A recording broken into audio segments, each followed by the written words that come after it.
Hi hello ಎಲ್ರಿಗೂ ನಮಸ್ಕಾರ. Video ನೋಡೋಕೆ ಬಂದಿರೋ ಎಲ್ಲರಿಗೂ ಸ್ವಾಗತ ಸುಸ್ವಾಗತ ಅಂತ ಹೇಳ್ತಾ, ಫಸ್ಟ್ ಟೈಮ್ ನನ್ನ ಚಾನಲಲ್ಲಿ ವಿಡಿಯೋ ನೋಡ್ತಿರೋಂಥವ್ರು ಪ್ಲೀಸ್ ನಮ್ಮ ಚಾನಲ್ ಸಬ್ಸ್ಕ್ರೈಬ್ ಮಾಡ್ಕೊಳ್ಳಿ ಹಾಗೂ ಕೆಲಸ ಹುಡುಕ್ತಿರೋಂಥ ನಿಮ್ಮ ಫ್ರೆಂಡ್ಸ್ಗೆ ಮತ್ತು ಫ್ಯಾಮಿಲಿಗೆ ಈ ವಿಡಿಯೋನ ಶೇರ್ ಮಾಡಿ. ಇನ್ನು ಇವತ್ತಿನ ವಿಚಾರ ನೋಡೋದಾದರೆ, ಜಿಲ್ಲಾ ನಗರಾಭಿವೃದ್ಧಿ ಕೋಶ ಚಿತ್ರದುರ್ಗದಲ್ಲಿ ಹುದ್ದೆಗಳು ಖಾಲಿ ಇದ್ದು 6/11/2024 ಈ ನೋಟಿಫಿಕೇಷನನ್ನು ಹೊರಡಿಸಲಾಗಿದೆ. ನಗರಸಭೆ, ಪುರಸಭೆ ಮತ್ತು ಪಟ್ಟಣ ಪಂಚಾಯಿತಿಗಳಲ್ಲಿ ಖಾಲಿ ಇರುವ ಪೌರ ಕಾರ್ಮಿಕರ ಬಗ್ಗೆ. ಇನ್ನು ಈ ಪೌರ ಕಾರ್ಮಿಕರ ಹುದ್ದೆಗೆ ಚಿತ್ರದುರ್ಗ ಜಿಲ್ಲೆಯ ನಗರ ಸ್ಥಳೀಯ ಜಾಗದಲ್ಲಿ ವಾಸಿಸುತ್ತಿರುವಂಥ ಅಭ್ಯರ್ಥಿಗಳು ಅರ್ಜಿ ಸಲ್ಲಿಸಬಹುದಾಗಿದ್ದು, ಪೂರ್ವದಲ್ಲಿ ನೇಮಕಾತಿ ಹೊಂದಿರುವ ಪ್ರಸ್ತುತ ನೇರ ಪಾವತಿ ಅಡಿಯಲ್ಲಿ ಕಾರ್ಯನಿರ್ವಹಿಸುತ್ತಿರುವ ಪೌರ ಕಾರ್ಮಿಕರು ಮಾತ್ರ ಈ ಹುದ್ದೆಗೆ ಅರ್ಜಿಗಳನ್ನು ಸಲ್ಲಿಸಬಹುದಾಗಿರುತ್ತದೆ.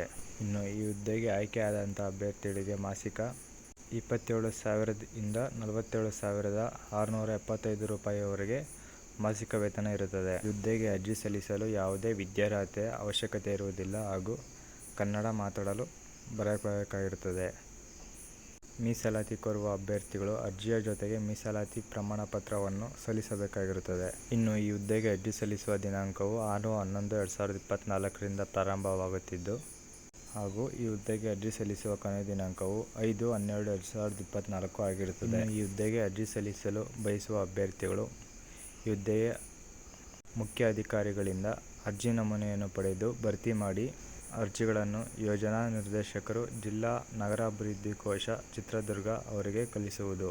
ಇನ್ನು ಈ ಹುದ್ದೆಯ ಖಾಲಿ ಇರುವ ಹುದ್ದೆಯ ವಿವರಗಳನ್ನು ನೋಡುವುದಾದರೆ, ನಗರಸಭೆ ಚಿತ್ರದುರ್ಗ ಪೌರ ಕಾರ್ಮಿಕರ ಹುದ್ದೆಗಳು ಖಾಲಿ ಇದ್ದು ಒಟ್ಟು 8 ಹುದ್ದೆಗಳು ಖಾಲಿ ಇವೆ. ಇನ್ನು ಈ ಹುದ್ದೆಯನ್ನು SC ಅಭ್ಯರ್ಥಿಗೆ 1, ST ಅಭ್ಯರ್ಥಿಗೆ 1, ಪ್ರವರ್ಗ 1 ಅಭ್ಯರ್ಥಿಗೆ 1, 2A ಅಭ್ಯರ್ಥಿಗಳಿಗೆ 2 ಹುದ್ದೆ, 2B ಅಭ್ಯರ್ಥಿಗಳಿಗೆ 1 ಹುದ್ದೆ, 3A ಅಭ್ಯರ್ಥಿಗಳಿಗೆ 1 ಹುದ್ದೆ, 3B ಅಭ್ಯರ್ಥಿಗಳಿಗೆ 1 ಹುದ್ದೆಯಾಗಿ ವಿಂಗಡಿಸಲಾಗಿದೆ.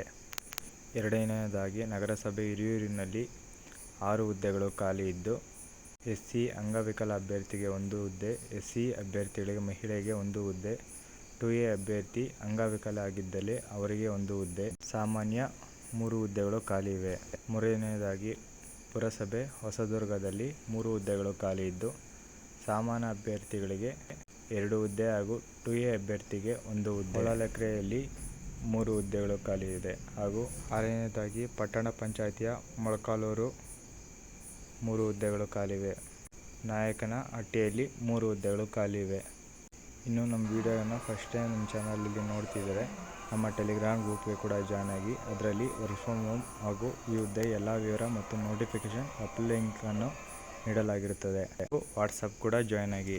ಇನ್ನು ಈ ಹುದ್ದೆಯ ಆಯ್ಕೆ ವಿಧಾನವನ್ನು ನೋಡುವುದಾದರೆ, ನೇರ ಪಾವತಿ ಪೌರ ಕಾರ್ಮಿಕರನ್ನು ಮಾತ್ರ ಈ ಹುದ್ದೆಗೆ ಆಯ್ಕೆ ಮಾಡಲಾಗುತ್ತದೆ.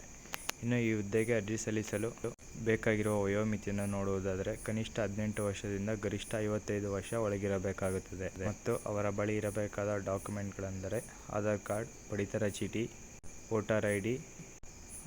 ಅದರ ಮೂಲಕ ನಿಮ್ಮ ವಯಸ್ಸನ್ನು ನಿರ್ಧರಿಸಲಾಗುವುದು. ಇನ್ನು ಅಭ್ಯರ್ಥಿಗಳು ಅರ್ಜಿಗಳ ಜೊತೆಗೆ ಸಲ್ಲಿಸಬೇಕಾದ ಡಾಕ್ಯುಮೆಂಟ್ಗಳನ್ನು ನೋಡುವುದಾದರೆ, ಇತ್ತೀಚಿನ ಪಾಸ್ಪೋರ್ಟ್ ಸೈಜ್ ಫೋಟೋ, ಅದು 3 ಫೋಟೋ ಬೇಕಾಗಿರುತ್ತದೆ. ಜನ್ಮ ದಿನಾಂಕದ ದೃಢೀಕರಣಕ್ಕಾಗಿ ಶೈಕ್ಷಣಿಕ ದಾಖಲೆಗಳು ಅಥವಾ ಆಧಾರ್ ಕಾರ್ಡ್, ಪಡಿತರ ಚೀಟಿ ಇಲ್ಲವ ವೋಟರ್ ID ಬೇಕಾಗಿರುತ್ತದೆ.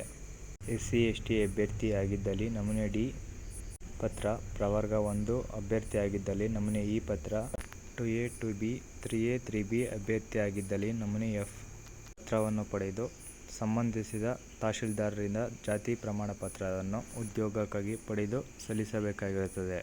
ಇನ್ನು ಗ್ರಾಮೀಣ ಪ್ರದೇಶದಲ್ಲಿ ಮೀಸಲಾತಿ ಕೋರುವ ಅಭ್ಯರ್ಥಿಗಳು ಸರ್ಕಾರ ಆದೇಶ ಸಂಖ್ಯೆ CRSE 96 ಪ್ರಕಾರ ನಿಗದಿತ ನಮೂನೆ 2ರಲ್ಲಿ ಅಧಿಕೃತ ಅಧಿಕಾರಿಗಳಿಂದ ಅದನ್ನು ಪಡೆದು ದೃಢೀಕರಿಸಬೇಕಾಗಿರುತ್ತದೆ.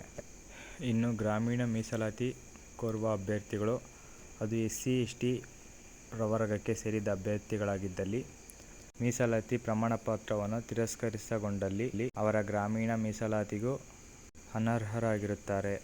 ಇನ್ನು ಅಂಗವಿಕಲ ಅಭ್ಯರ್ಥಿಗಳು ಅರ್ಜಿ ಸಲ್ಲಿಸುತ್ತಿದ್ದರೆ ವೈದ್ಯಕೀಯ ಪ್ರಮಾಣ ಪತ್ರವನ್ನು ಪಡೆದು ಅಂಗವಿಕಲತೆಯ ಬಗ್ಗೆ ಜಿಲ್ಲಾ ಮಟ್ಟದಲ್ಲಿ ವೈದ್ಯಕೀಯ ಮಂಡಳಿಯಲ್ಲಿ ಪ್ರಮಾಣ ಪತ್ರವನ್ನು ಪಡೆದು ಸಲ್ಲಿಸಬೇಕಾಗಿರುತ್ತದೆ. ಇನ್ನು ಈ ಹುದ್ದೆಗೆ ಮಾಜಿ ಸೈನಿಕ ಅಭ್ಯರ್ಥಿಗಳು ಅರ್ಜಿ ಸಲ್ಲಿಸುತ್ತಿದ್ದಲ್ಲಿ ಸೈನಿಕ ಸೇವೆಯಿಂದ ಬಿಡುಗಡೆಯಾದ ಅಥವಾ ವಿಮುಕ್ತಿ ಹೊಂದಿದ ಪ್ರಮಾಣ ಪತ್ರವನ್ನು ಪಡೆದು ಸಲ್ಲಿಸಬೇಕಾಗಿರುತ್ತದೆ. ಇನ್ನು ಈ ಹುದ್ದೆಗೆ ಆಫ್ಲೈನ್ ಮುಖಾಂತರ ಮಾತ್ರ ಅರ್ಜಿ ಸಲ್ಲಿಸಬೇಕಾಗಿದ್ದು, ಈ ಹುದ್ದೆಯ ನೋಟಿಫಿಕೇಶನ್ ಲಿಂಕನ್ನು ಬೇಕಾಗಿದ್ದರೆ ನಮ್ಮ ಟೆಲಿಗ್ರಾಮ್ ಗ್ರೂಪಲ್ಲಿ ನೀಡಲಾಗಿದೆ. ಇನ್ನು ಈ ವಿಡಿಯೋ ನಿಮಗೆ ಇಷ್ಟ ಆಗಿರೋ ಲೈಕ್ ಮಾಡಿ, ಕಮೆಂಟ್ ಮಾಡಿ, ಶೇರ್ ಮಾಡಿ. ಮತ್ತೆ ಸಿಗೋಣ. ಅಲ್ಲಿ ತನಕ ನಮ್ಮ ವಿಡಿಯೋನ ನೋಡ್ತಾ ಇರಿ, ಸಪೋರ್ಟ್ ಮಾಡ್ತಾ ಇರಿ, ಹಾಗೆ ಅರ್ಜಿ ಸಲ್ಲಿಸ್ತಾರೆ ಎಲ್ಲರಿಗೂ ಆಲ್ ದಿ ಬೆಸ್ಟ್. ಒಳ್ಳೆಯದಾಗಲಿ.